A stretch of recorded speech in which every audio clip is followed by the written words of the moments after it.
everyone's favorite controversial senator, Joe Manchin's in the news again. So I'm going to read some stories that are relating to his newest controversy and then comment on it at the end of it. Senate Majority Leader Charles Schumer, Democrat of New York, is rejecting a call for Democrats to hit pause on President Biden's spending plan, indicating that they are sticking to an ambitious timeline. We're moving full speed ahead. We want to keep going forward. We think getting this done is so important, Schumer told reporters during a conference call on Wednesday.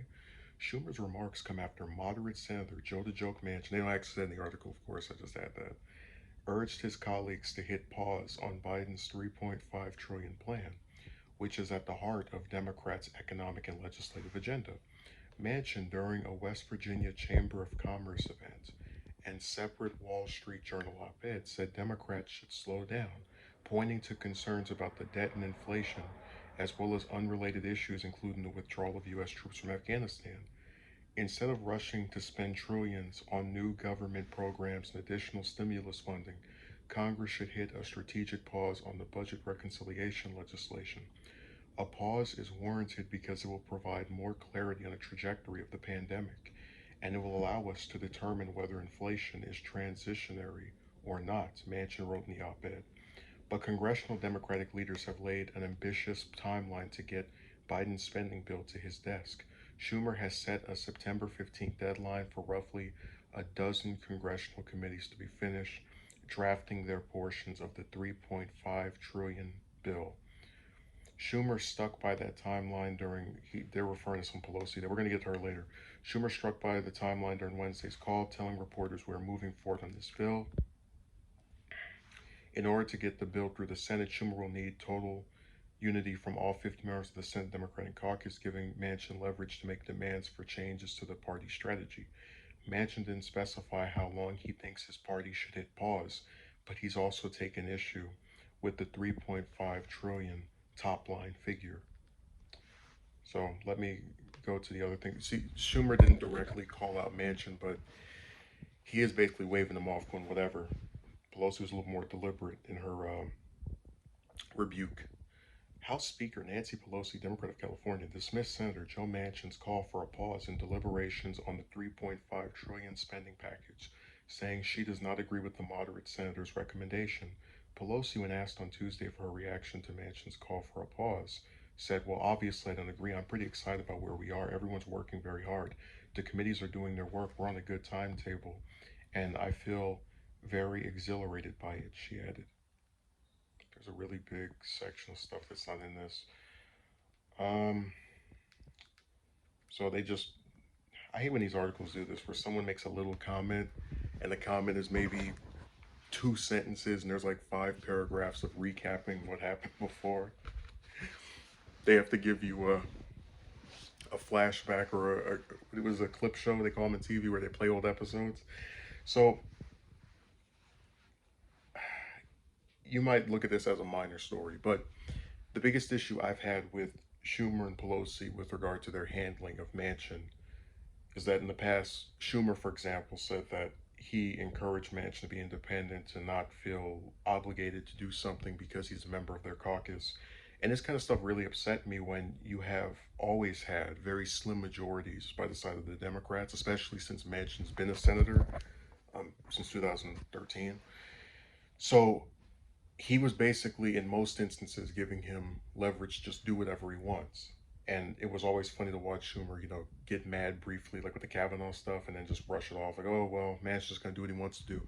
But it really seems this time they might actually stand up and tell him, hey, we don't care about your, weird grandstanding. I like that the article, the one that was talking about Schumer's comments, right? It mentions that Manchin didn't specify how long he thinks his party should hit pause. And that's very important because one of the problems I have with Manchin is that when he has opposition to something, it's always, like this very vague thing of, oh, not now, not now, like with the $15 minimum wage, not supporting that. No idea when we're actually going to get him to agree that that's an appropriate price.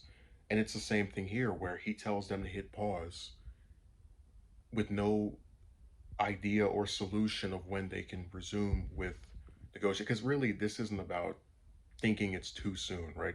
Which is why you tell somebody to pause things. It's about him trying to grandstand as this unity person. Oh, we need Republicans to be involved with this as well, and having a problem with the cost, which I also think this is very funny. Um, in this article, they mentioned that he brought up the withdrawal of Afghanistan in regard to his concerns about the debt and inflation. Well, anyone that knows anything about war and peace knows that it usually costs more to go to war than to, withdraw. So, where was Manchin's concern for the cost in Afghanistan before we withdrew? No statements, just crickets. And again, this is just more proof that it's nice to see a coalition of Sanders, of Schumer. I didn't mention Sanders, but he also said something. Schumer, Pelosi, Biden, all these different politicians that, except for Sanders, I have a problem with, all coming together to tell Manchin, hey, you know what? We let you do your little grandstanding. This is not the way song more often than not, but in an instance where we're trying to get something passed that's very essential to Biden's legislative agenda, you can get lost.